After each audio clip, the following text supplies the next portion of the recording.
Well, our speaker today is Megan Manson, and I'm very, very grateful, Megan, that you've come all the way from Gravesend to see us today. And it's been quite a long journey for you, and it's a bit touch and go with British Rail, or whatever it's called these days. So well done for getting here on time. Now, Megan's biggest claim to fame is that she is probably the most regular contributor to Dorset Humanists' Facebook page. In fact, I think she gets every Facebook page in the entire country. So for a long time, I've been wondering who this mysterious Megan Manson person was who was forever posting on our Facebook page. And then David Britton, who is the editor of the Humanistically Speaking magazine, said, let's have an interview with Megan Manson. So I thought, oh, I'll get to know who this person is.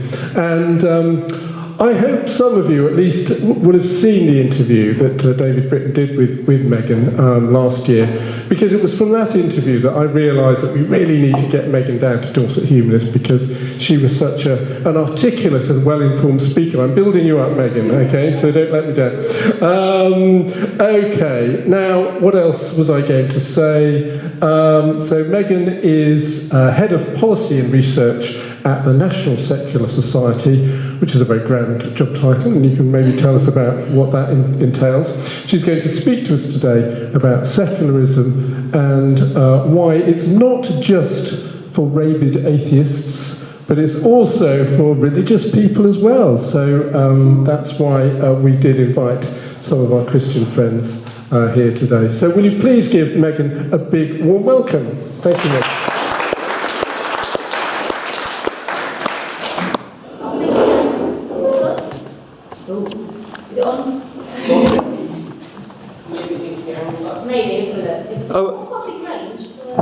Does it? Have you switched it on? So, yeah, Is the green lights there? Green lights on. Sorry. It's coming out when I was loud. Could you try talking it up? Let's get lower. That's not better. Okay. It seems to have a bit of a larger range for, I don't know. Okay. Anyway. Okay. Thanks a lot. Could I, before we get started, can I just say, if anyone is struggling to hear, we can adjust. Do say at the beginning rather than at the end. Actually, this seems all right, doesn't it? Can you hear me? Directional. I think that's. That's what it is. Okay. And we've got seats at the front as well, if anyone would like to move forward. So okay. Thank you. Oh, well, thank you very much, David, and it's a real pleasure to be here at Dorset Humanists. It is one of the National Secular Society's affiliate groups, and I didn't know this until today, that it's the largest local humanist group in the UK, which is amazing, so it's quite exciting to be here. So, as David said, I'm the Head of Policy and Research at National Secular Society, which is quite a grand title, considering a lot of my work does involve going on Facebook and sharing things with local Facebook groups. So thank you very much for tolerating all the things I share there. So yeah, I'm going to be talking about a subject that I think many people already know quite a bit about, which is secularism. I will be sort of rehashing for what secularism is, and I'll be talking about why it's important for both religious and non-religious people. So, just to talk about the National Secular Society, it did used to be an atheist organisation, but it has since moved away from that now, and we now have members of our council and our staff from religious backgrounds as well as non-religious backgrounds. And we spend considerable time and resources upholding the human rights of people from within faith communities. So some of the issues we work on are quite faith-specific. And the reason why we campaign on these niche areas, which tend to affect only a limited number of people, is because secularism is for everyone, regardless of their belief or their faith background. And when people come to us for help with anything, we don't usually ask them what their religion is, because it's not normally relevant. If it is, very often they'll tell us. We're just interested in protecting human rights for all. Okay. So I just wanted to talk a little bit about where I'm coming from and sort of what got me interested in secularism. I was raised Roman Catholic, But to cut a long story short, I became interested in paganism. So I am now a fully fledged pagan. I run a pagan moot down in Gravesend. And whilst I was busy being a pagan, I got interested in interfaith. And at the time, the main reason why I got interested in interfaith was I wanted paganism to have a seat at the table. I wanted to make sure that pagans were getting as much attention and as much respect as other religions. So I joined a local interfaith group. I'm still a member of North Kent Interfaith now. And whilst I was in interfaith, I started noticing things. For one thing, I noticed there weren't any non-religious people in interfaith, which I thought was a bit strange, considering how we're moving more and more towards an irreligious population. There seems to be a significant group here which aren't being represented. And I also started noticing other things that meant that this big goal of people of all religions getting along and being in harmony with each other, which is a wonderful goal to have, couldn't really be fulfilled that easily in the UK for various reasons. I started noticing, well, actually, there's certain religions here which get a lot more privilege than others. So, for example, and I was thinking, do I want paganism to have the same? Do I want, for example, pagan faith schools? I thought, well, no, actually. What I want is for everybody to be sort of treated equally, whether they're religious or not. And I didn't really have the words to describe what this vision that I had was. Then I discovered the National Secular Society. I discovered this idea of secularism, and I thought, that's it. That's what I want. That's what I think we should be heading towards. So there are various definitions of secularism. There are secular democracies throughout the world that have slightly different views on it. But this is the National Secular Society's definition, the separation of religion and state and equal respect for everyone's human rights, so no one is either advantaged or disadvantaged because of their beliefs. And whilst I was on the train, I found another definition of secularism that was amazing. I've just been reading on the train Interculturalism by Ted Cantle. It's a really good book if you're interested in sort of how in community cohesion in a diverse place like the UK. And I found this amazing definition of secularism. Secularism is a key component of interculturalism. Diverse societies are also multi-faith societies, and the privileging of one faith group over another or over people of non-faith is clearly at odds with equality. However, secularism does not demand a society without religion. The visibility of faith and its presence in the public sphere is both an inevitable and desirable aspect of plural communities.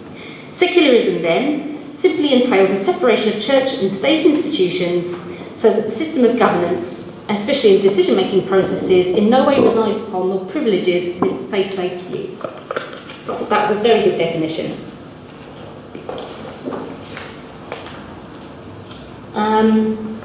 So secularism is not the same as atheism. Atheism is essentially the rejection of religion, saying that there are no gods, whereas secularism is a political concept that is about separation of religion and state.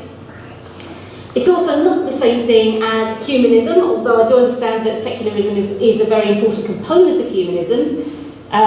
Humanism has a broader remit than secularism. Secularism is just about this one political concept. And secularism is not anti-religion. It's just about saying that religions shouldn't be privileged. It's about human rights and making sure that religion can't impede human rights. So in the US, there are lots of organisations which are quite similar to the National Secular Society. This guy here, he is the Reverend Barry Lynn. He's the former Chief Executive of Americans United for Separation of Church and State, and he's an ordained minister for the United Church of Christ. So in the US, this idea of secularism is very well understood, and many religious people also understand and support this idea because they know it's about pluralism and fairness. So at the NSS, our campaign is based on the Secular Charter. I've handed out some copies there. So when we are looking at what we campaign, or what we're thinking about what our vision is, we can always refer to this charter to assist. And the charter itself is founded on the concept of universal human rights. So in our office we have a copy of the Universal Declaration of Human Rights, and that just reinforces the idea that secularism is ultimately about that. It's about human rights, and that includes the human right of freedom of religion or belief. That's an important part of secularism. So, one of the reasons why the National Secular Society was an atheist organisation for so much of its time was because of its founder, Charles Bradlaugh. He founded the NSS in 1866, and perhaps the thing he's most famous for was being denied his seat in Parliament. So the people of Northampton voted him in again and again as their MP. At first he said, I don't want to take the oath to swear allegiance to the Queen because it's a religious oath, it refers to, it's an oath to God, so I don't want to take it. So they said, fine, you can't be an MP. Then he said, well, actually, I will take the oath because, you know, I want to represent my constituents. Can you please just let me take the oath? And Parliament said, you said that you don't believe in God. Therefore, you can't take the oath because it wouldn't mean anything. So he fought and fought, and eventually he did manage to take his seat by swearing an affirmation rather than an oath. And you have this right to this day. If you watch MPs after an election going to swear in, they'll be asked, would you like to swear the oath or would you like to affirm? And people can choose whether they want to swear a religious oath, they can choose on different books to swear on, or they can affirm, which is an entirely secular vow. And interestingly, I don't know if you've heard of the MP Fiona Bruce. She's an evangelical Christian. She's the Special Envoy of Freedom of Religion or Belief, and she has very strong Christian views. She affirms. She refers to part of the Bible that says that you can't swear oaths on the Bible, so she affirms. So we have an evangelical Christian whose rights to affirm rather than to swear are thanks to an atheist and his campaigning. So, why is secularism particularly relevant to the UK? I think it's relevant everywhere, but let's look at the UK. We can have a look at the stats from the 2011 census, and we can see that according to the 2011 census, it's still a Christian majority, but there's the part in grey, I think you just about see, the part in grey is non-religious, the part in blue is Christianity, the part in grey is non-religious, and then you can see that all those other colours as well, Islam, Hinduism, Sikhism, Judaism, Buddhism and other religions, and not stated as well. So we can see that it's a religiously diverse landscape. And looking at some more recent stats, this is from the British Social Attitude Survey, going up to 2018. The pink line represents the percentage of Christians, and as you can see, that line has been going quite dramatically downwards, whereas the blue line of non-religion is going quite dramatically upwards. So we can see there is a wave away from Christianity and a wave of irreligiosity. And you can also see that yellow line, there's a slight increase in the yellow line over the years, that's the non-Christian faith. So we can see that the general trend for the UK, it's getting less Christian, it's getting less religious overall, but it's getting more religiously diverse. So this is the way we're going. So, is the UK a secular state? Who recognises that symbol? That's it. Go on. Well, it's the Church of England. It's the Church of England. Yeah, it's interesting how a lot of people don't recognise that. That's the symbol for the Church of England, which is our established church. It's written into our constitution, so you can look at it as a state religion.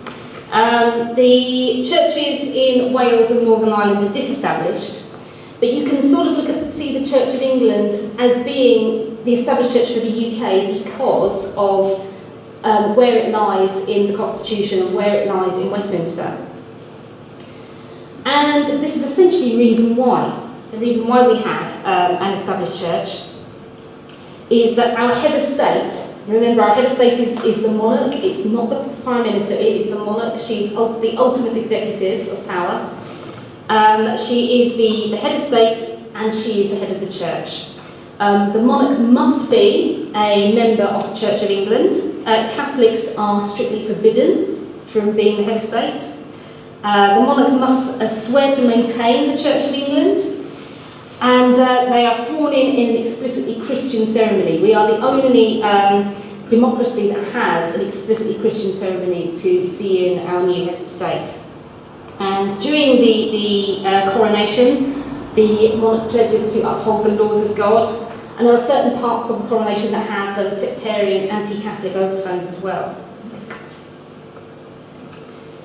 And one of the results of having an established church is we have bishops in our legislature. We have 26 Anglican bishops in the House of Lords. They are there because they are Anglican bishops. They are reserved those seats. It's called the Bishop's Bench. It's a unique position. There are no other religion or belief groups that have reserved seats in the House of Lords. There is one other country that has clerics in its legislature. Do you know which one? Iran. Iran. So we share this with Iran, this weird quirk. So they might claim to represent all religions, they really don't. They don't even represent the views very often of Anglicans. It's interesting that the bishops often have quite conservative views when it comes to things like same-sex marriage, divorce, assisted dying, whereas the Anglicans as a whole are becoming more liberal in their thinking on these issues.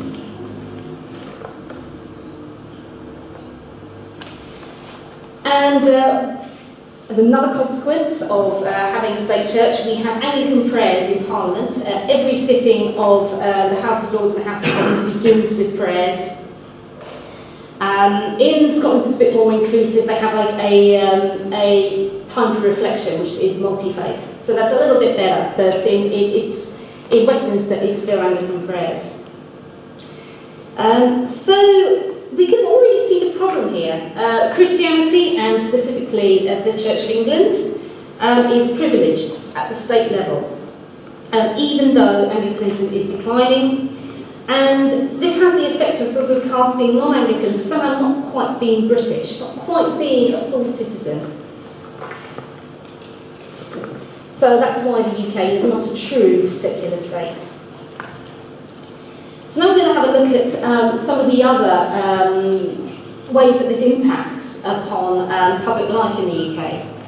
And perhaps one of the most visible places where you can see this is in state education. So 1/3 of our state-funded schools are religious, often called faith schools. This is quite extraordinary when you tell this to people, for example, from the US. Not only do you fund religious schools, but 1/3 of your schools are faith schools. They can't quite see it, but something that's fairly normal for us. That it's something that would be unconstitutional in the US. So faith schools were established by the 1944 Education Act. That's how they kind of got embedded into the state system. And most are Church of England. Quite a few are Catholic, as you probably know. There are also very small numbers of minority religions as well. There are Muslim schools, Jewish schools, Hindu schools. That number is increasing very, very slowly. And one of the aspects of faith schools that most people object to is the fact that they can discriminate against children and their families on the basis of their parents' religion or belief when it comes to admissions. So if the school is oversubscribed, they can have a priority system where they say, well, we will prioritise children who go to this local church, and other children will come second to that. In Catholic schools, give you a very complicated list of who is prioritised. And there are exemptions in equality law that enable this. So it would be illegal, according to our equality law, to do this unless an exemption was built in, which it is. So that's one reason why people object to faith schools. And it's beginning to impact more and more members of minority faiths. So this was in last month in Liverpool.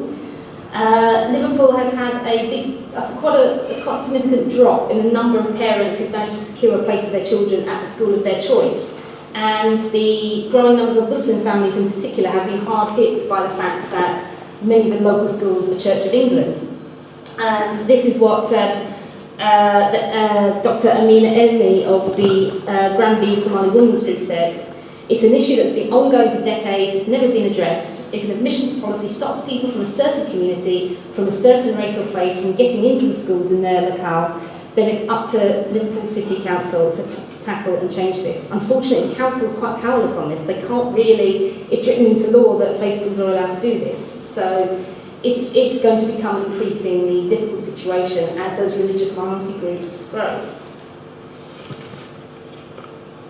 And the admissions is one aspect of faith schools that people object to. The other is that if you do have a school that has a specific faith ethos, children from families who don't share that ethos can feel quite alienated and left out. I went to a Catholic primary school, and I have to admit, when I had one or two friends who weren't doing their Catholic First Communion, they weren't doing the same things I was doing, and I was like, well, why? You know, I thought they were being sort of deviant or troublemaking for not doing that. So, you know, it's that can't be good to have children at such a young age already thinking that there's a fundamental difference between them and their fellow classmates because they don't share the religion of the school. And another aspect of the 1944 Education Act was it established daily acts of mainly Christian collective worship in all states, that's including the 2/3 which are not religious schools as well. Many schools do ignore this, but it is written into law, and last year in a debate in Parliament, the DFE confirmed that schools should be holding these daily acts of worship. And there have been concerns raised by minority groups, and Jewish groups in particular have said, well, you know, there is a bit of a problem here. And it does mean that children from minority religions who have quite strong beliefs about this, for example, the Jehovah's Witnesses, end up being withdrawn from those acts of worship and separated from their peers. So going on to some of the other issues that affect everyone, these are issues that affect both religious and non-religious. Freedom of expression has always been a big part of our campaigning at the National Secular Society. When you think about it, freedom of religion or belief derives from freedom of expression. It's a very fundamental basic right that underpins many other rights. So, just a question. Blasphemy laws in this country, when were they repealed? First in England and Wales. Does anyone know when we repealed our blasphemy laws? Do you want to Tony Blair's premiership? It was. 2008. So that seems pretty late, right? But before 2008, it was criminal to offend religion. Specifically, it was the Church of England, they were debating whether to extend that to other religions, and somebody said, well, actually, that's a bit ridiculous, let's just scrap the laws. Scotland? 2019. Really recent. And Northern Ireland? They still have it. Correct! They still have blasphemy laws in Northern Ireland, so we are a country that still has blasphemy laws. And while it's true that they aren't really used, there's always the potential that they could be. And furthermore, having blasphemy laws means it's much harder for our country to campaign for the repeal of blasphemy laws in other countries where they really are used, and they are used to devastating effect, which I'll go on to.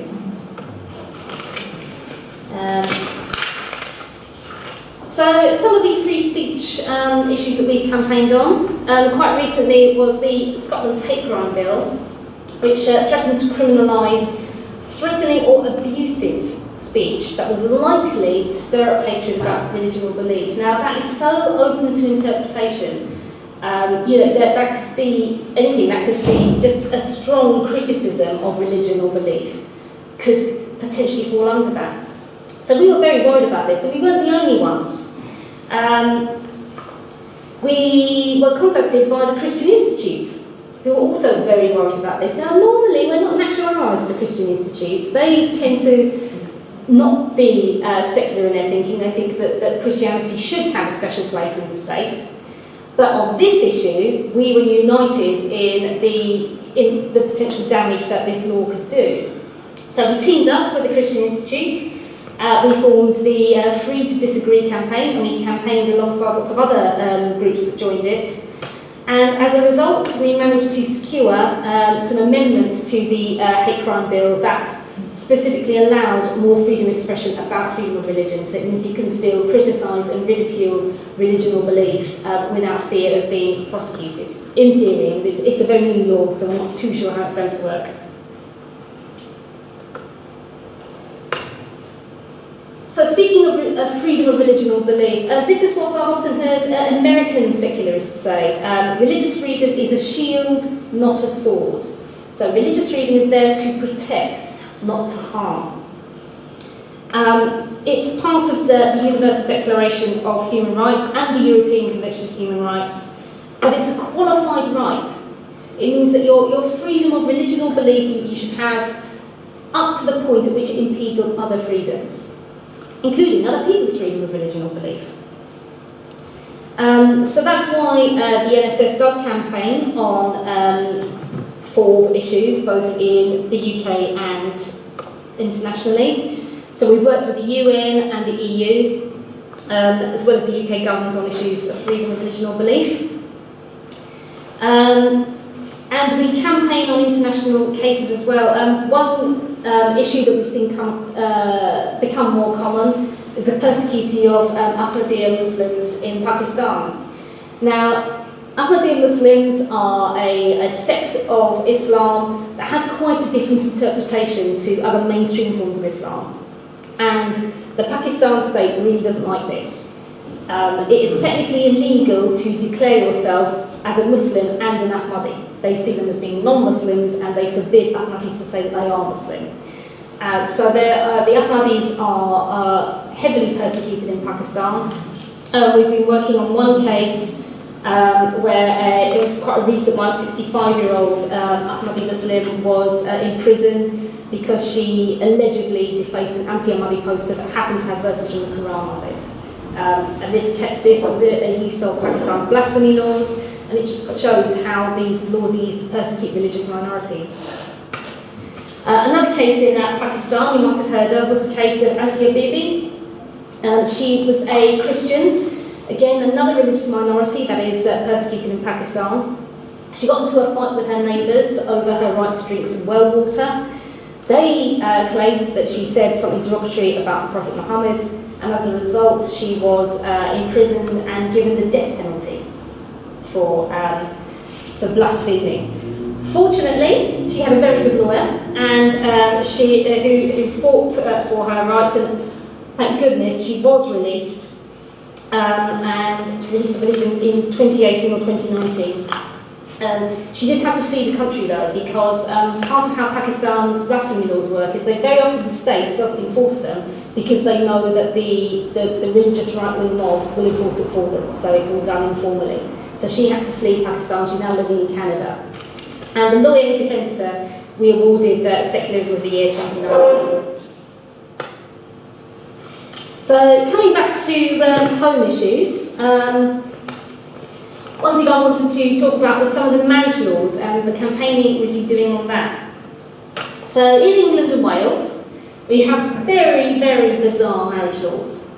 So the laws are how you get married are completely different depending on whether it's a Church of England marriage, a Jewish marriage, a Quaker marriage, a marriage of another religion or belief, or a civil wedding. So you've got 5 separate laws. For most of these, it is the building that determines whether or not the marriage is legal. It all depends on where you are married, that determines what type of marriage it is, unless you are a Jew or a Quaker. If you're a Jew or a Quaker, you can get married anywhere. So it's very bizarre, and it doesn't really fit the modern picture of marrying couples today. And it's very much the case that if you are having a civil wedding, you can't have any religious content at all. So it means you can't have, for example, an interfaith wedding, or you can't include a little prayer if it's special to you or anything like that. And this building-based system particularly affects non-Christian religions and humanists as well. So it affects the traditions that don't have this Christian idea of there being a sacred space that you get married in. Islam is another one. Muslim weddings in Islamic tradition don't take place at mosques usually. That's a very weird thing. They've had to adapt their own traditions and actually hold weddings in mosques in order to be compliant and to make the law and to make the marriage legally binding. And it affects pagans as well. Pagans generally want to get married outside, and they can't do that at the moment. There's also not many pagan places of worship either. There's, I think, 2 which are registered. So we also campaign on issues of forced marriage. We've been working with a group called Nahamu. They are a Jewish counter-extremism group, and they've been sort of trying to counter some of the stereotypes you might have about forced marriage. Very often we associate it maybe with Asian communities, but it happens in Jewish communities as well, and it doesn't necessarily involve the threat of violence, which we might associate with forced marriage. Within Jewish communities, it's all about a lack of education about what marriage is about. So they're saying that because in insular Jewish communities, so for example Haredi Jewish communities, couples can get married very young. They don't tend to receive good relationship and sex education at school. So they're getting married having no idea what exactly it is they're getting into. So they're saying, well, that should be considered forced marriage. There's also a lot of family pressure as well to get married young. Unregistered marriages. So these are marriages which don't apply to the laws regarding buildings and such forth. This is a particular problem in Islamic communities. Now, in theory, there's no problem with having a religious marriage without registering with the state. If that's what you want to do, you want to have a marriage that is meaningful to you, but isn't recognised by the state. The problems start when it comes to if the marriage breaks down. And sadly, with some Islamic marriages, what's been happening is it's very often it's the wife who's unaware that the marriage that she's had is not legally binding, and she therefore has no rights under British law when it comes to property. So she may be left destitute because she must assume that the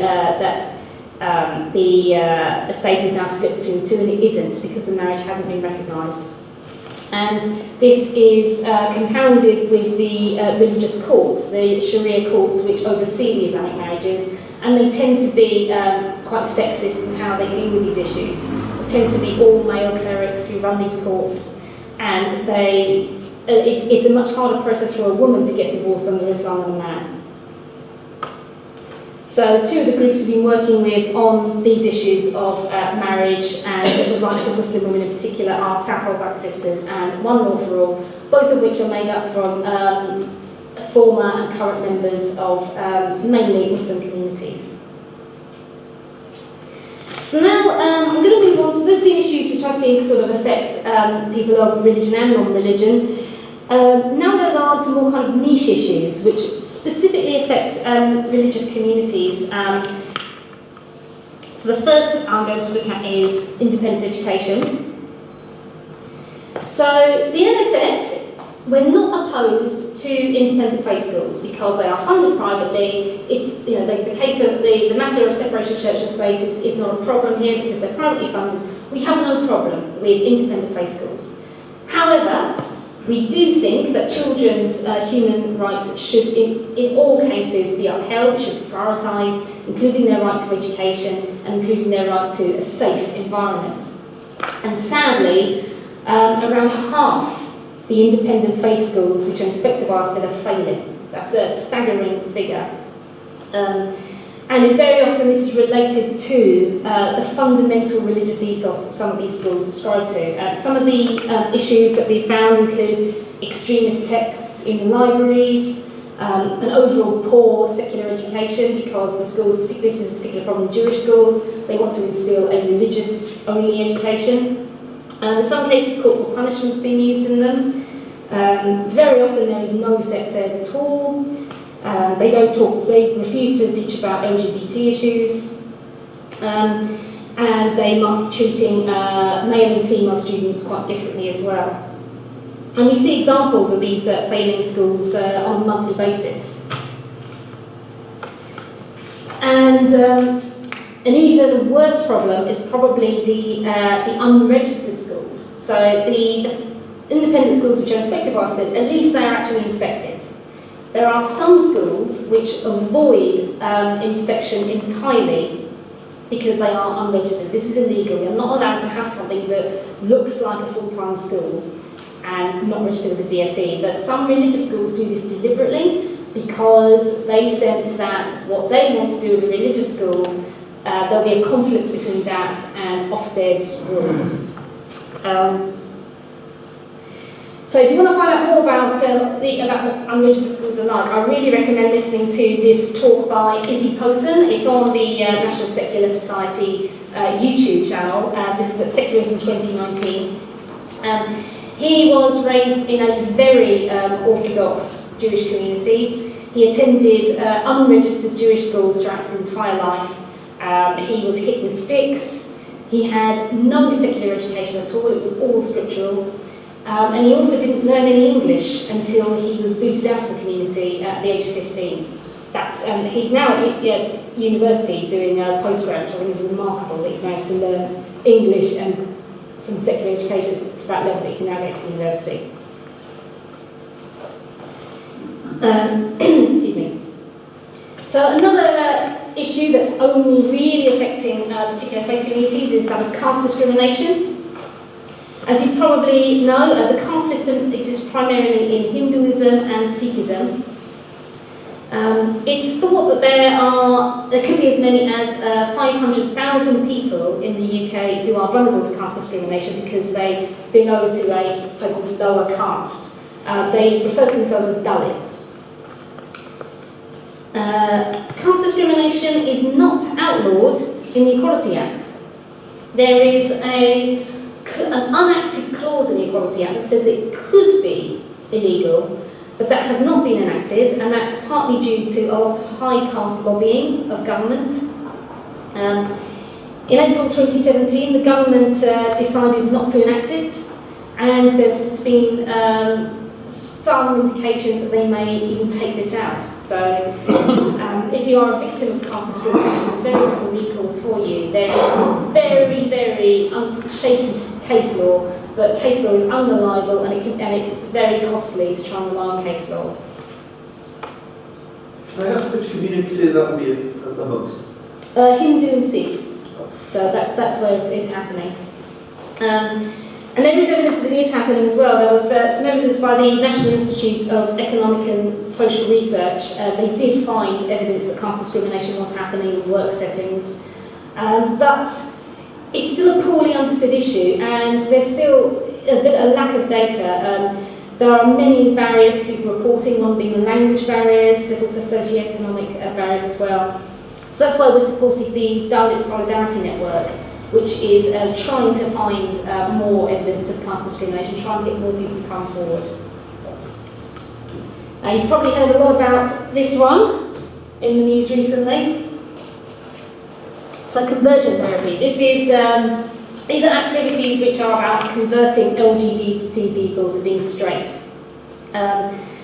It doesn't work and it's harmful, so it's not a good thing. The perpetrators and the victims are primarily from religious communities because it's generally religious communities that have very conservative attitudes towards same-sex relationships. And so if you're from these communities, you're raised with this idea that there is something shameful about who you are, and so frankly, it's to avoid going to hell. You know, you will put yourself through therapy if you think it might turn you straight. We have Jane Austen, she's the lady there, the first on the left. Jane Austen, she came to our Healthcare and Secularism conference, and she runs the Austen Foundation, which looks specifically at conversion therapy. She's an evangelical Christian and a member of the Archbishop's Council, and she is one of the lead campaigners on this issue. She's the one who's found out how the extent to which this is a problem within religious communities, and the extent to which it's harmful as well, how many people who've undergone conversion therapy have gone on to suffer quite serious mental health issues. And one of the issues that we're concerned about, in terms of it being a issue of separation of church and state, is that many of these organisations that do conversion therapy are registered charities. One example is the Northern Ireland charity called Core Issues Trust. It doesn't call it conversion therapy, it calls it change-orientated therapy. It does talking therapies, which I think it uses the language of it. It says it's about helping people who want to have relationships that conform to the Christian idea of relationships. And we approached the Northern Ireland Charity Commission about this because we said to them, well, you know, they're getting tax breaks from the government, they're getting special recognition, but charities are meant to benefit the public. You shouldn't be able to be a charity and not provide public benefit, and what's more, it's harming people. If we're considering banning conversion therapy, shouldn't we start with cracking down on charities which are supporting and holding it? And the Northern Ireland Charity Commission told us, well, they say that they are benefiting the public and it's not illegal yet, so we can't do anything. So that's part of the problem.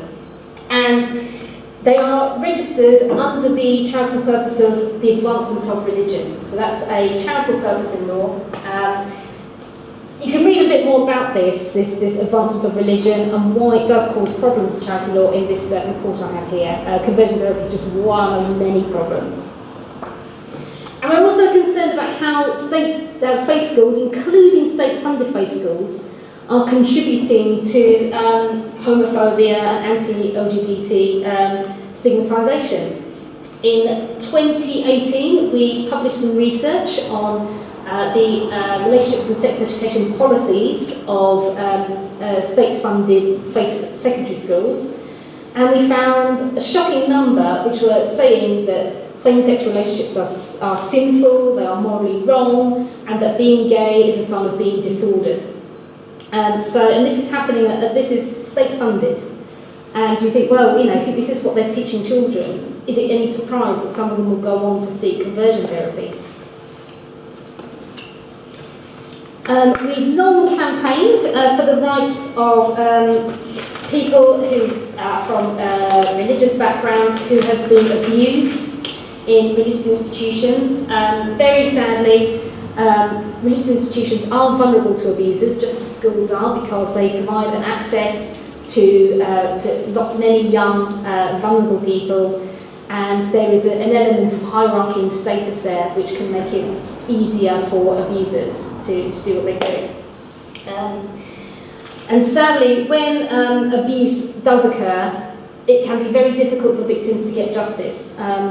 Partly because when it happens, they're children, and often they won't necessarily understand what's happened as abuse. But then when they're adults, survivors will often find that powerful religious institutions are very well positioned to cover up the crimes that have happened and will not take responsibility for them. And they're very motivated to do so to maintain their reputation. So we've been working at the international level to try and secure justice for survivors of clerical abuse. And our Vice President, Richard Scorer, is a specialist in child abuse cases, and he's been doing lots of work in this.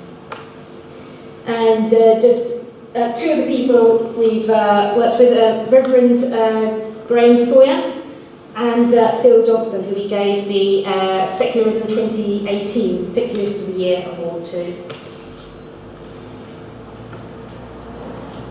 And another issue as well that compounds this is the conservative attitudes to sex education.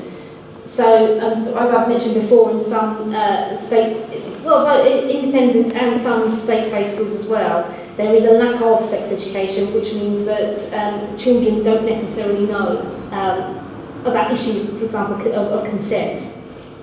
So that can play a role as well. So now, this is probably our most controversial issue, is on ritual genital cutting. What I'm referring to here is female genital cutting, FGM, male genital cutting, male circumcision. So, and the problem here is these two issues, which both happen within religious communities, are treated very differently in law. So all forms of FGM, there's a big spectrum of FGM, going from very, very harmful forms to forms which are a bit milder. They're all prohibited, and rightly so, because the children don't consent to it, and it causes damage.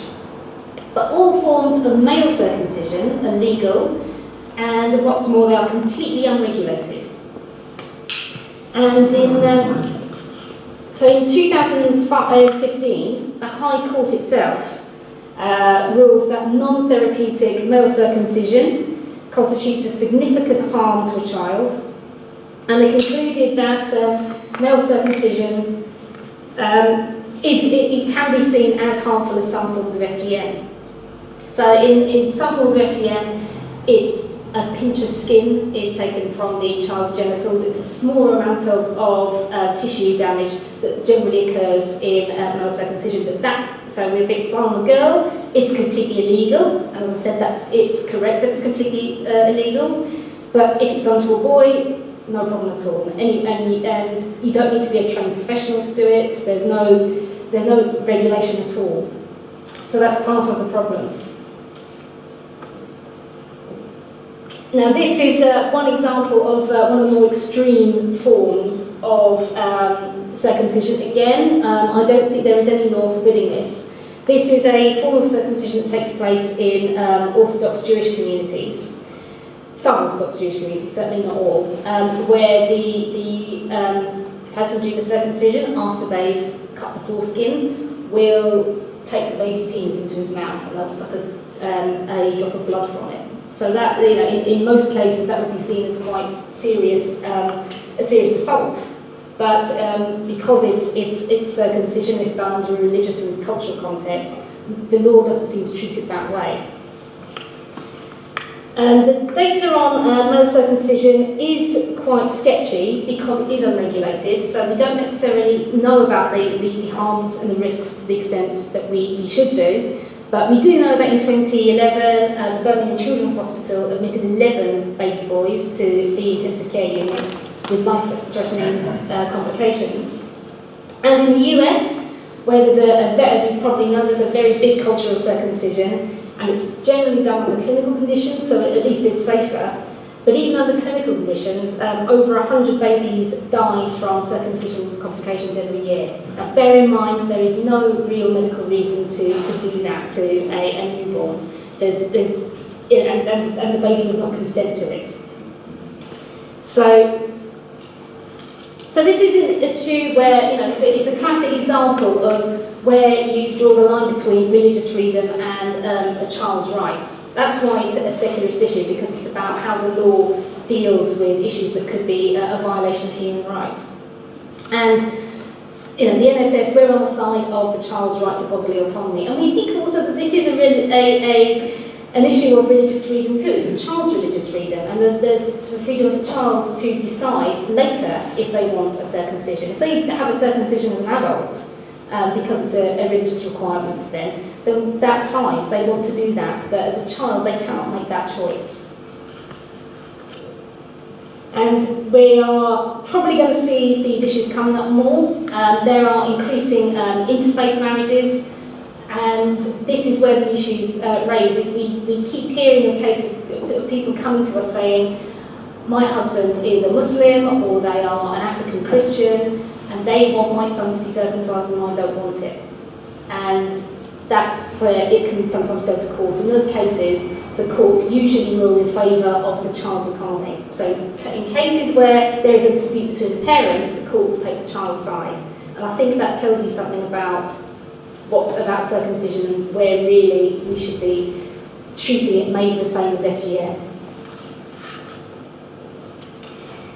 Right, so that's the end of the talk. Thank you so much for listening to it. I just wanted to end on a quote by Gandhi, which I quite liked. I swear by my religion I will die for it, but it is a personal affair. The state has nothing to do with it. The state will look after your secular welfare, health, communications, foreign relations, council, and so on, but not your or my religion. That's everyone's personal concern. So, thank you very much.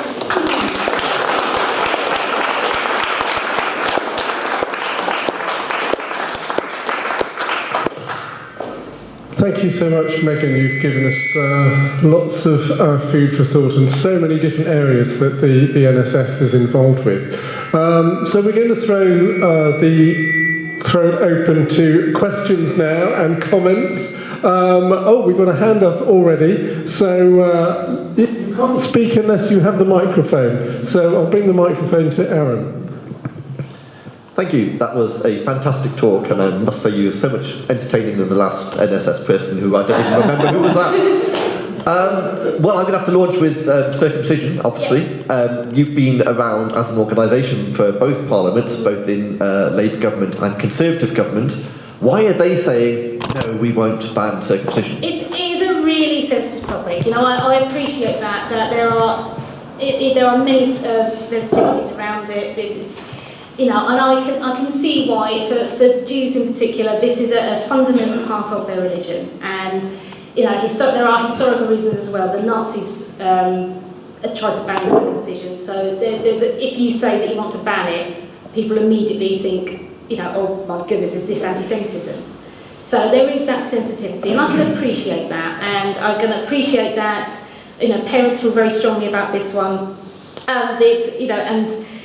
So that's really why. It is the worries that they're going to be accused of anti-Semitism or Islamophobia, because it is practiced by Muslims as well. So yeah, that's essentially why. It's the cultural sensitivities behind it. Interestingly, with FGM, for a time there were those sensitivities as well. I think there was a motion in Brent Council that basically said that, you know, to try and ban FGM is racist. You know, this is all the culture. And, you know, a lot of the time that comes from lobbying from the communities as well who want to uphold that culture too.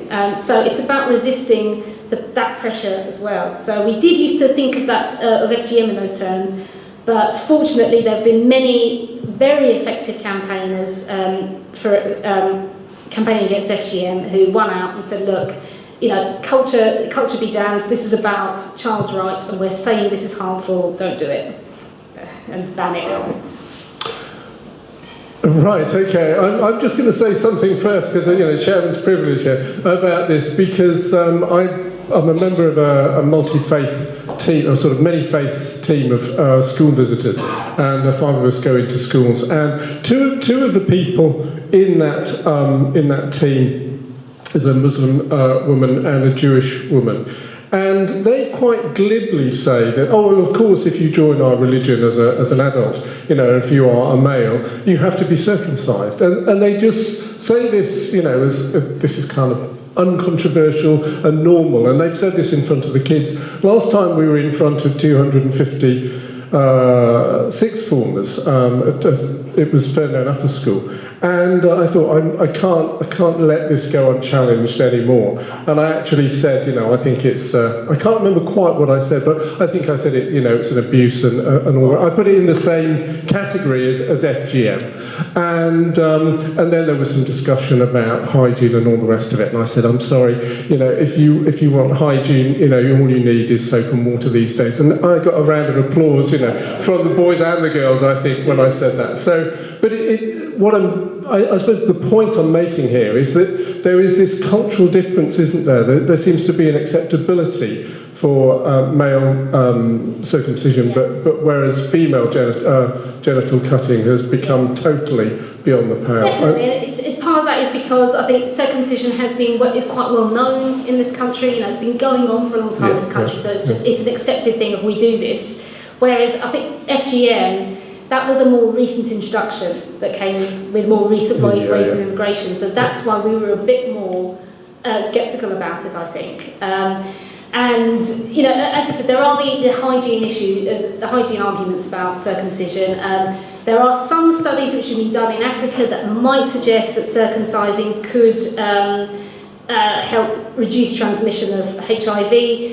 It's very sketchy data. If you ask urologists, most will say that, you know, there's no real reason to circumcise a baby usually, you know, because it's not worth the risks. You know, doctors look at, you know, they abide by do no harm. You know, they want to only go for invasive, risky procedures if the benefits are clear, and for male circumcision on a healthy penis the benefits are not clear. Right, there were some hands that went up. John and Dan, and okay, let's go to John first of all. Yes, hi, thanks for coming, Megan. And it's really, I really enjoyed your talk. Thank you very, very much. And just to frame my question, I'm an evangelical Christian ex-minister, homophobic, misogynist, all the rest of it. You know, I've got the, you know, not really. No. Well, some people say I am, but I'm not really. Yeah, there just seems to me to be a bit of a tension between, with regard to rights. So you've got human rights message, which would be you're perfectly entitled to choose your sexuality, recognise your sexuality, LGBT plus. A woman is perfectly entitled, for example, to choose to have an abortion in certain circumstances. And then you have freedom of religion, which I know you endorse. And some of the proponents of some of that religion, of those religions, and I've been one myself, would actually question those rights. So there's a tension here. There's what's seen as human rights, and there's the right to hold a religious view that challenges some of those human rights. So just to personalise it, as a hypothetical Christian minister, standing up and saying, I'm opposed to same-sex marriage, I'm opposed to abortion. Is that a right? Yes. That you as an organisation would support? Yes. So, but what we wouldn't support is the state endorsing you saying that. That's the, so you absolutely should have the right to stand up and say that to your clergy. Now what we have a problem with is when it starts becoming an issue of state. So if you were doing that at a state school, that's where we start having some problems. But yes, you should have the right to express your religious beliefs. Right, can I ask a supplementary on that? Is that all right? The Ashes Baker case. Yeah. Would you support the right of the Bakers, which the Supreme Court defended, to say, no, we are not going to put this message on our cake because as a business, as individuals, we can't. That is a really good case, and this is one where some secularists were divided. It might be worth just sort of summarising the case for those who don't know. Sure.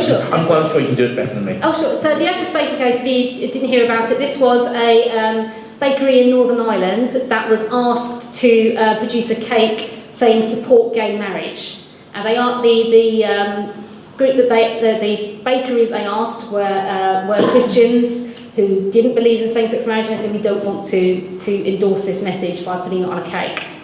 I know the secularists are divided on this one. I'm with Peter Tatchell on this one. Peter Tatchell is a gay rights campaigner. He's also a free speech campaigner, and he thought that the Ashes should be allowed to turn down that order because it was about their freedom to not have to express a political opinion that they didn't want to, and I personally am with them.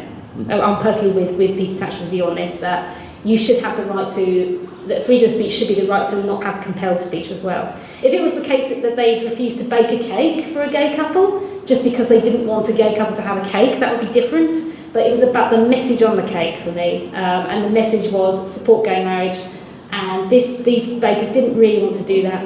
But there are secularists who disagree. They go, well, actually, if you're in the public domain and a customer asks you to do this, you should do whatever they want. My answer would be it's about market forces, and that should be the market that decides that one. But in that case, I was quite pleased to see that the courts did soften the conviction. That it was a case of indirect discrimination rather than direct. So I thought that was the right way, the right direction.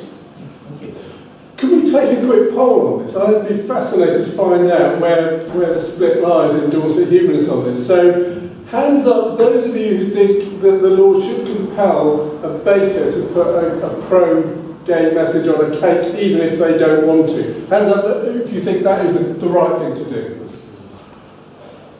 Okay, 1, 2, 3, 4. And those of you who think no, that they shouldn't be compelled to do that. Oh right, okay, there's a clear majority in favour of, that's really interesting. Otherwise, you go down the route of if you were a printer, you didn't want to print messages that you didn't agree with books. Exactly. You protect the rights of one, even someone you disagree with, to protect everyone's rights. That's that's how they work. Let's just quickly say you can't force them to take the business anyway. You can't force any business has the right to refuse to take the business.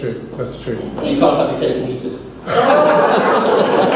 He always comes up. Richard.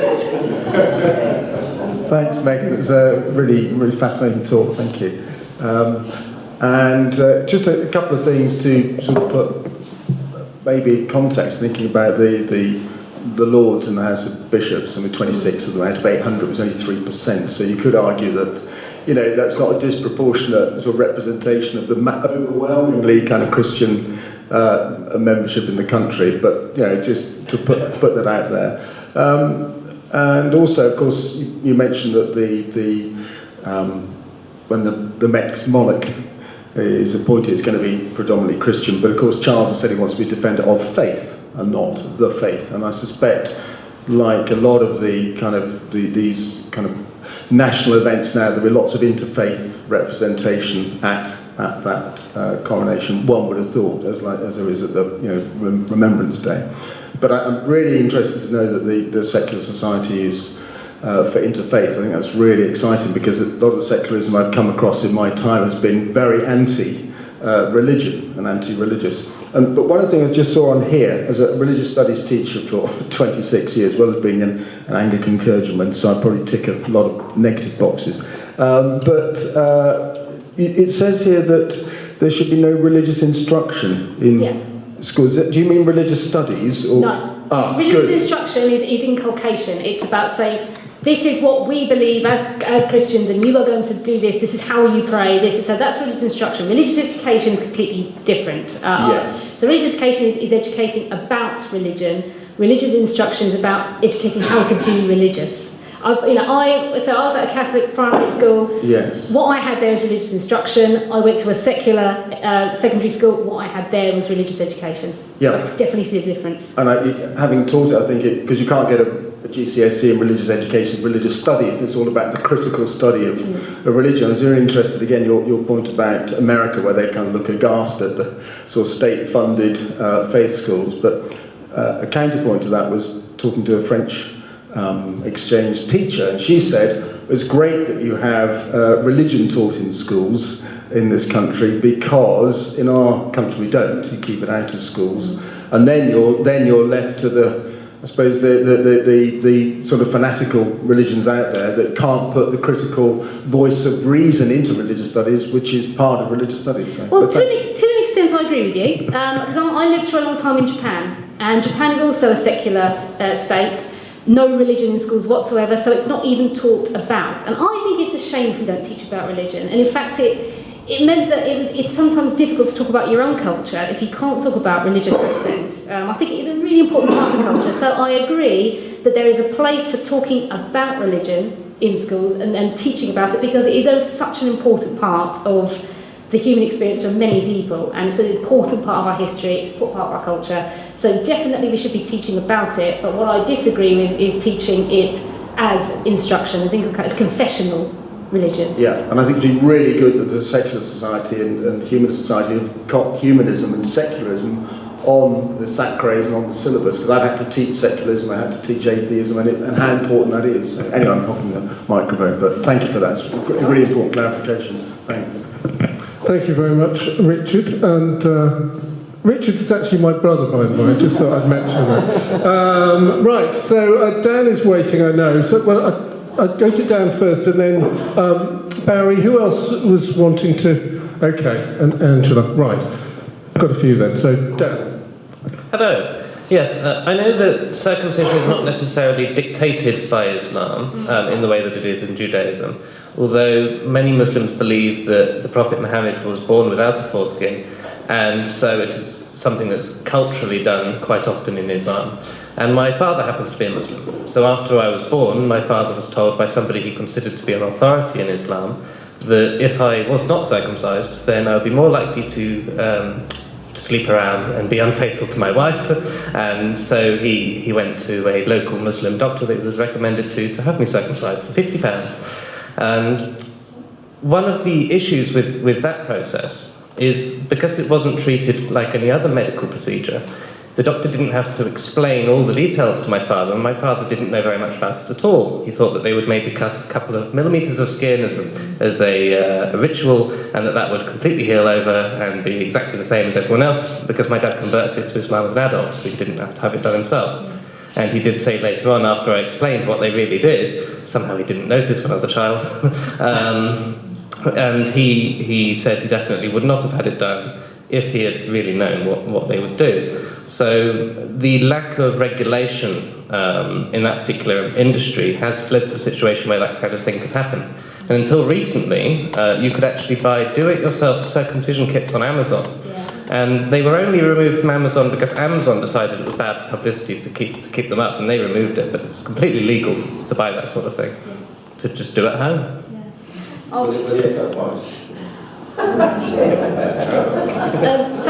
Thank you so much for sharing that. That's I think it's really valuable for people to understand exactly what this is about. That's the other sort of points to add to that is circumcision hurts. Even if it's done under clinical circumstances and anaesthesia is used, the anaesthesia is quite minimal. If any more, I think there's more risk involved. Yes, it was explained to my father that there was a slight risk in using anaesthesia, so none was used in my case. So and it's not the way it's characterised on TV. You see sort of like films where it happens. It's very quick and it's done. The baby cries, but it takes longer than you think. There are circumcision videos on YouTube if you want to see exactly what's involved. It does take longer, and it's quite clear it hurts. It's a very painful procedure. The other thing to bear in mind as well is the same arguments used for circumcision are the same used for FGM. So as long as circumcision is legal and is unregulated and there's no sort of age of consent for it, there's always the risk that the fact that circumcision is permitted, it might lead to some forms of FGM being permitted as well. In fact, in America, there's been some attempts to do this. So they're saying, well, it's a form of discrimination to allow people to circumcise their baby boys, but not to allow a more minor procedure to happen to girls. So that's another thing to bear in mind, is that sort of protecting children from male circumcision protects girls from FGM as well.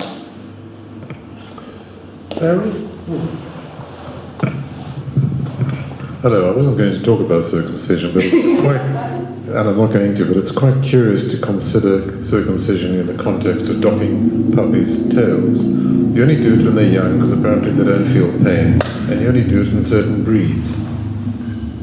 But to leave that thought, and to go away from circumcision, the United Kingdom, England particularly, seems to be a marked outlier in terms of religion in state. We're going to ignore Iran, because we should. And I don't understand why this should be. Can you give some insight into the historical background and why organizations like yours face such a terrible uphill battle to do what seems to be blindingly obvious and has been done by virtually every other Western liberal state? What's the problem here? I think because it is so deeply rooted in the Constitution, it goes to, ultimately I think it does go to the monarch. The fact that we have a state church is because it's the head of the state and the head of the church. That's why we have it. And I think that's why it is a matter of constitution. A lot of constitutional law would need a lot of constitutional law changes would need to separate church and state. I personally think it would be easier to do than Brexit. So if we can do Brexit, we can do disestablishment. I'm pretty sure about that. So it's all down to Henry VIII and Protestantism. Yeah. In a nutshell.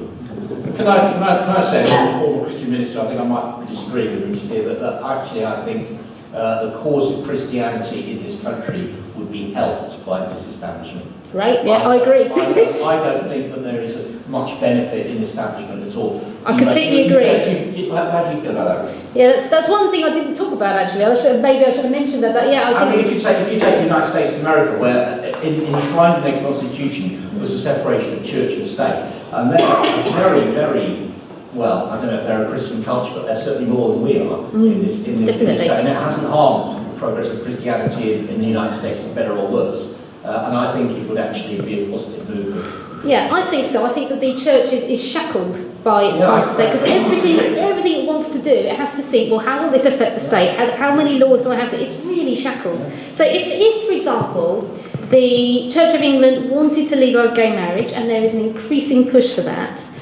it's under a quadruple lock. There are 4 different sets of laws that would have to be changed in order to enable that. Now, if we had this establishment, there would be no such lock at all. It could do what it wants, because it's a religion, it can do what it wants. It can choose to have gay marriage or not. As many other Christian denominations are beginning to do, aren't they? Yeah, Methodists, and the Quakers, Unitarians. Yeah.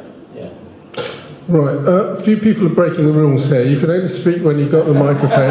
So, but that's all right. I've been disestablished. Let's go to Angela. Thank you. I'd like to make comments on 2 things and then ask you something.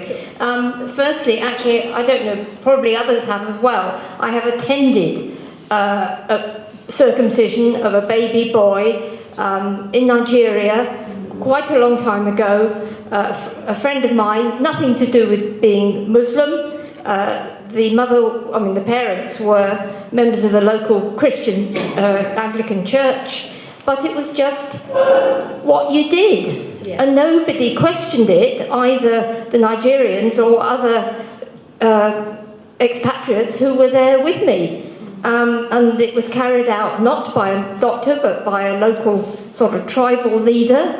And then we all went and had a nice breakfast. So it was just accepted and normal, and it wasn't seen as something controversial in any way whatsoever.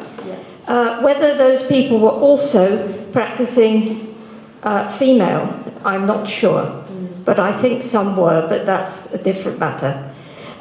Secondly, I don't know whether other people have noticed, but it makes me think also of the fact that we ruled Nigeria for a very long time, about 70 years, 60, 70 years, and they still have blasphemy laws.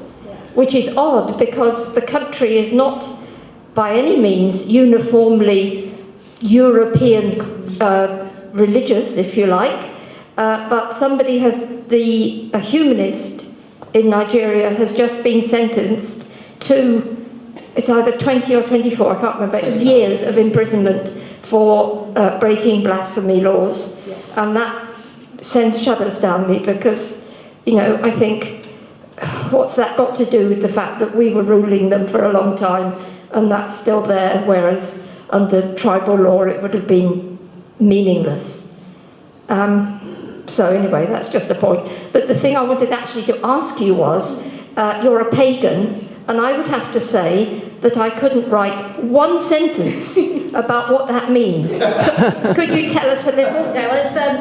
Well, paganism is it's a modern religion. However, it has some basis in pre-Christian religions. The people who go to Stonehenge for most of those are pagans. So they believe in sort of trying to reconstruct the pre-Christian religions. It doesn't have a specific firm doctrine, and pagans generally don't want one. So it's quite a liberal tradition in that there's no real written text for it and things like that. But yeah, is there a god? Oh, there's lots. There's loads. It's polytheist. There's loads. Right, and you seriously believe that is truth, do you? Because I find it quite difficult, by the way you're talking now, to take that as something that's really in the depths of you, but maybe it is. Well, I'll put it this way: I can't be without it. Like, to me, it's really important to me, of paganism, and I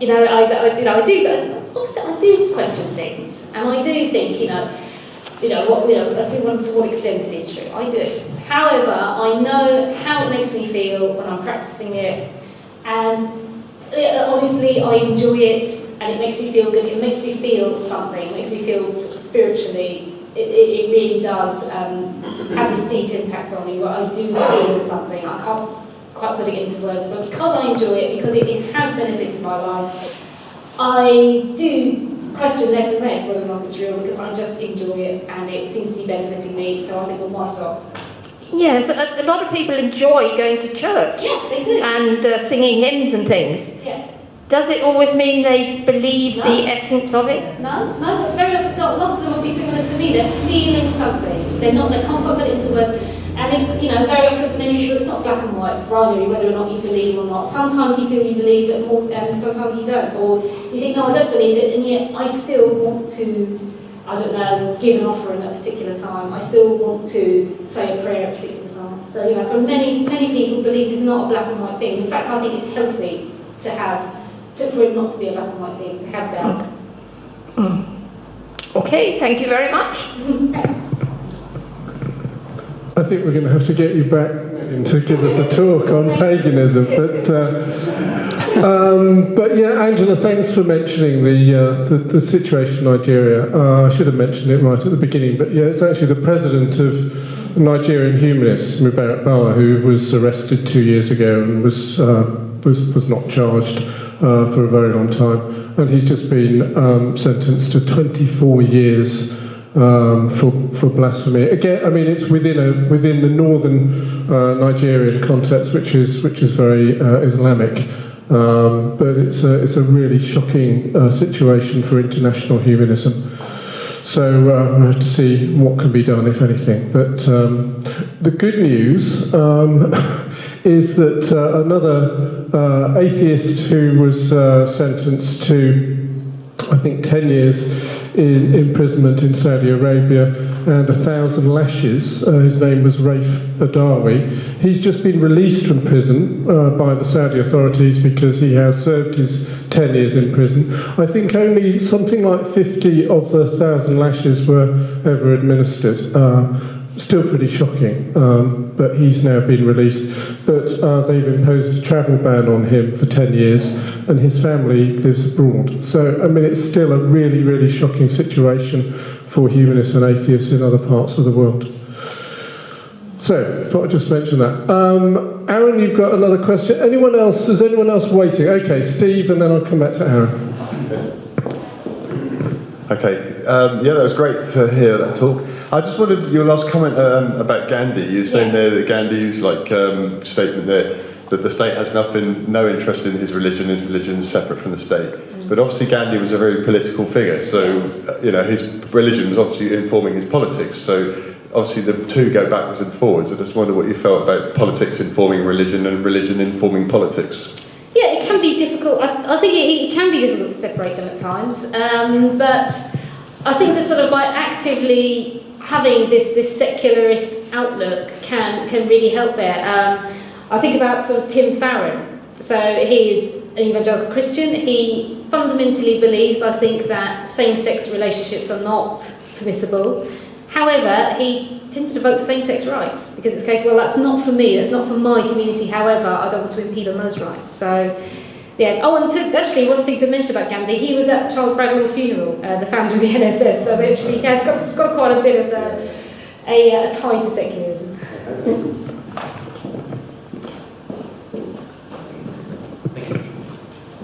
Coming back to the school education thing, I was just wondering what the official line or doctrine is when a person in the school is instructing on faiths to the children. Are they going from a Bible says this, or are they talking about God as God really exists from their perspective? Is there a line on how they should do that?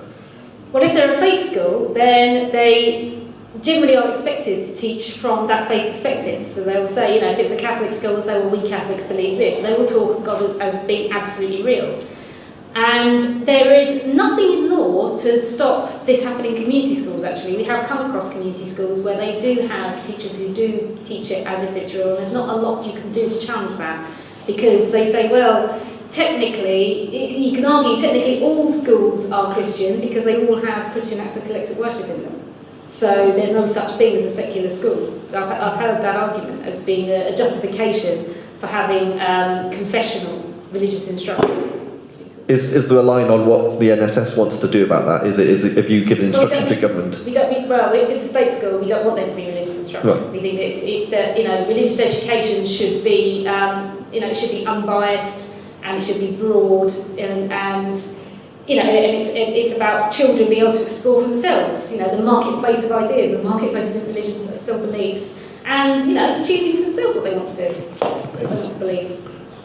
Richard, do you want to come back on this one? Yes. To contribute to the discussion, I mean, I'm governor of a little Church of England school, and they have to teach Hinduism, they have to teach Islam, they have to teach Judaism, they have to teach those aspects of Buddhism. Well, this is right from.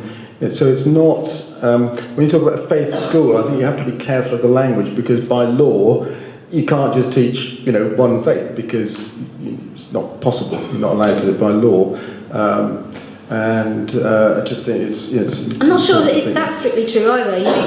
You have it. So RE is locally determined by SACRAs. A school can choose to ignore what the SACRA does and do its own thing. It can say, actually, we're not going to teach according to what the SACRA says we should teach. We're going to teach our own thing. If you're a faith school, you can do that. I think.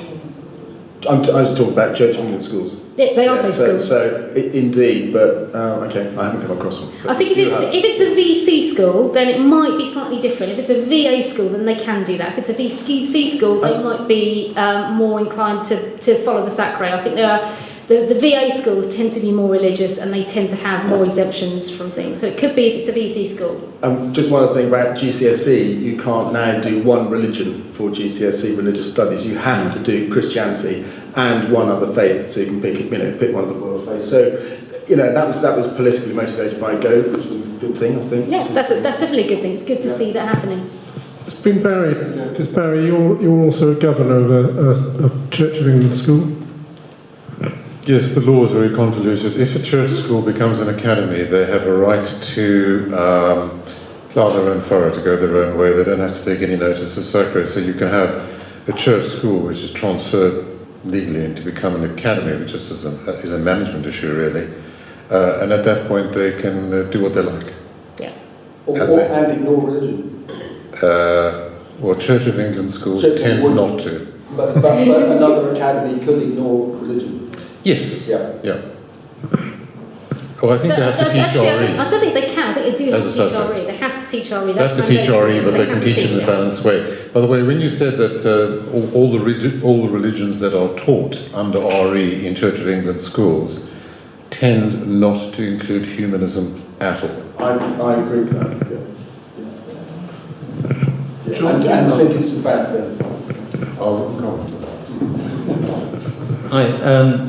I'd like to say what everyone else has said, what a good talk it was first. But I just wanted to make a very simple point, very obvious point, that although we contrast ourselves with America, which in theory is a secular state, it's unthinkable that anyone would be elected president of the United States without being religious of some sort. And of course, creationism is very widely taught in schools and so on. There's a much closer, culturally, religion is much more embedded, I think, in the American system than it is here, in spite of the fact that we don't have here we have the formal link and there they don't. I think that is true to an extent. That certainly, as you're saying, that it is more expected that you are a Christian if you're in politics. That's certainly true, and certainly there are no perfect secular states anywhere. However, it is the case that you are not allowed to have, it's unconstitutional to have state funding, entirely state-funded religious schools. It's against the constitution to impose religious worship in schools. So in many cases we are, quite religious looking to Americans. We get, in fact, some of the people who do contact us are Americans, because they, lots of British people tend to just accept the status quo and say, well, it's just this weird thing that we do, this collective worship. But Americans go, what? Well, why is this happening at my child's school? What is going on here? This is, this is unacceptable. So, it is different. I do appreciate that America is more religious, and there is a lot of religion embedded in American politics. That's why there are so many secularist pressure groups in America, because they have to constantly fight this battle to make sure that the wall of separation is maintained.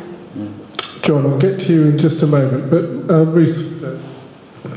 I have to declare that I'm a Church of England priest. Yeah, which I hold both tentatively and tightly. I guess I hear a lot of what you're saying, and I have a lot of agreement with it. I guess one of the things I like about the established church, and I don't often defend it, but is the kind of parish system, which means that there's the people who could fall through the gaps, there's a provision for historically. So I'm thinking about things like funerals, like if nobody else will, then you have the right to a funeral by a Church of England clergy person, which obviously if that wasn't your religious kind of belief or context, then you could opt out of, but there is a provision for those things, to mark those things, which I think is useful in society. So I'm not saying the Church of England should have to do that, but I guess if it was disestablished, the challenge would be for society to step into that common good space. And I would want to believe that that could happen, but I think there's some other things at play in terms of market economics and competition around all of those things that actually we'd have to be really mindful about. How do we care well for one another? And I don't mean that the church has a monopoly on that, but I think historically things like Church of England schools have been for the benefit of the community and have looked to support that. So I'm hearing your case completely, but I think also there have been times when the establishment of the church has helped the poorest and the most vulnerable and those that might otherwise fall through the gaps. So kind of putting that out there. Yeah, I agree. The Church of England has done a lot of good, and I agree. I like the parish system. I think it's a shame that the current status quo in the church is eroding it. Yeah, I agree with you on that. I don't think the church needs the state to do these things. I think the church is perfectly capable of doing it without being propped up by the state. Other religions do them. Why does the Church of England need the state to prop it up? I don't think it does. I think the church will do an amazing job without being shackled by the state to do it. And certainly that's true. And with the faith schools, I do see your point that Church of England schools, certainly they were I think Church of England schools were some of the first formal education that we had here, and that's something to bear in mind. But we're in a different time now, and we're in a religiously diverse place, and as I sort of pointed out with the Liverpool example, sadly they're not really serving the needs of the community now, and that is something we really need to address. We're nearly out of time, folks, but I know 3 people are still waiting to ask a question, so we're only going to allow those 3 more. But John, Dan and Adrian, was there anyone else who's been patiently waiting and I've missed them? Okay, so those 3. John? Yeah, just one point and then one question, if I can. Just to pick up again on the point you were making about America. I think America's a quite extraordinary place, really, because you've got the separation of church and state, and yet you've got. I mean, you're quite right. Somebody standing up and saying, "I'm an atheist," isn't going to be elected president. I just don't know what to make of that, other than it doesn't seem to harm the Christian cause in America for there to be separation of church and state, which is why it might be a good thing here. You mentioned Tim Farron earlier, yeah. And I was interested in Tim Farron because I actually had an email exchange with him, or my wife did, when he stood down as leader of the Lib Dems. And the reason that he stood down was because his views on LGBT issue, his personal views, even though he supports them in votes, his personal views were not acceptable as a leader of a major political party. And that's why he stood down as leader. And it's interesting that maybe the things come full circle since the days when someone who didn't believe was not able to take a seat in Parliament. Now someone who does believe can't be a leader of political. And is that a bit of a pendulum swinging too far? I just wondered what your thoughts were on that. That is a really interesting point. I think it's a bit of a shame that that's the reason why he stood down. So I think he was a good politician. I once went to an in-person question time and he was there, really good. Yeah, and it's something to think about. It's to what extent should we judge our politicians on their private views, particularly if it doesn't seem to affect their voting record? It is a really interesting question. It's not one I can answer easily. Thank you, David. I think there are a number of religious groups or organisations and even countries that demand that their rights be upheld. But if and when that they have the power to sufficient numbers, they deprive others of those very rights that they demand themselves. This is about tolerance. And the issue is, how do tolerant people or tolerant communities, how do you deal with intolerant people who, if they had the power in your community, would deprive you of those very rights? It's a big question, and I know the Netherlands have been dealing with it for some time now, with great difficulty. Well, it's one where I'd answer secularism. So it's one where I think that secularism has a really good framework for that, because it's about reeling in some of the worst aspects of religious fervour, the worst aspects of religious fundamentalism. It's saying you can have these views, you can express those views, but the state will protect others who you might threaten. So that's what it's about. That's why we get involved in lots of counter-extremism sort of issues as well, is because secularism is a way of keeping religions that want to overstep the mark in check. It's about saying, in this society, we will, you can have those views, you can express those views, but you will not be encouraged by the state to express those views. And the minute you start encroaching other people's freedoms, that's when we will step in and say, I'm sorry, that in this case, your religious freedom has to be limited because you're beginning to impact on the freedoms of others. Hello. So I went to a COB school, and I would say broadly I don't feel that I was hurt by it. There are some aspects of it that I probably would change. I wasn't taught about evolution, other than being told that it's something atheists made up as an excuse for why everything exists. And I was also taught that the Great Flood, from Noah's Ark, was a thing that actually happened, when I don't think scientists nowadays believe that happened. And I probably wouldn't teach that if I was in charge of a school, but on the whole, I don't think I was really hurt by it. And after I left school, I learned about humanism. It wasn't really taught when I was in school, but that was over 10 years ago now. And I became a humanist, and it isn't something that had a grip on me throughout my life. And the chart you showed earlier showed that atheism is rising and Christianity is going downhill. So if the aim of having Christian schools is to indoctrinate youth and force them into being Christians for the rest of their lives, well, that isn't working. So do you think that there is any real harm in having COB schools to the children that attend those schools?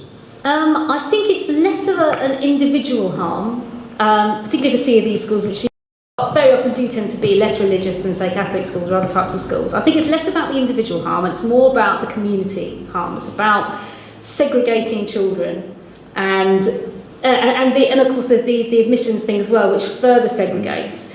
Actually, I didn't mention this in the talk because I was going a little bit fast, but I found out that in Dorset, because I had a little look up, sorry, I'm just going to find it because I can't remember the figures off the top of my head. Sorry. So the situation of faith schools in Dorset, 60% of all schools in Dorset are faith schools. Really? So maybe see 60%, so more than half. That includes 66% of primary schools. That's the 5th worst in the whole of the UK in terms of choice, because the faith school argument's often framed in terms of choice, but if you don't want to go to a faith school because you don't want your child to be raised in a particular religion because you don't share it, it could be it's the only school in the area. So it could be that it says, in some cases it's the case you can't go to the school because you don't share the religion, it's oversubscribed, so the children of religious families get priorities, but in other cases it's a case that you have to go to this faith school and your child will have to participate in these religious aspects because they tend to go, you can't just opt out a lot of the time of the religious aspects because they tend to be woven through the whole of the ethos. So, I don't think that's conducive to, a pluralistic a society where everyone feels like an equal.